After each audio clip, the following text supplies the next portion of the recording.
রেস্টুরেন্টে গেলে এই খাবারগুলো আসলে টেস্ট করা হয়, বাট কখনো ভিডিও করা হয়নি। সনি স্কোয়ারে গিয়েছিলাম, তো আমার হাজব্যান্ড এটা খুবই পছন্দ করে, কিন্তু আমার কেন জানি ভালো লাগে না। তারপরও তার উৎসাহে বললাম তুমি নিতে থাকো, আমি একটু ভিডিও করি। সব ধরনের আইটেমই ছিল এখানে, চিকেন ফ্রাই, ফ্রেঞ্চ ফ্রাই, তারপরে সালাদ ছিল। এই যে এই খাবারটা ছিল নুডলসটা, এটা মোটামুটি ছিল। আর হচ্ছে চিকপিসটা আর রাজমাটা, এটাও মোটামুটি ছিল।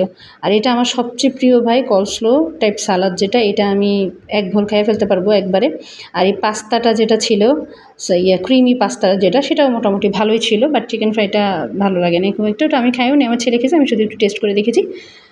কিন্তু কথা হইতেছে ভাই, অলিভ যেটা ব্ল্যাক অলিভ আর গ্রিন অলিভ, সবাই কি আনন্দ নিয়ে অলিভগুলো খায় আমি দেখছি বিভিন্ন ভিডিওতে। ভাই রে ভাই, আমি মুখে দিয়েই ফেলে দিছি। খাবার ফেলতে হয় না, কিন্তু কিছু করার নাই, ওটা গলা দিয়ে নামাইলে আমি বমি করা ছাড়া আর কিছুই করতাম না।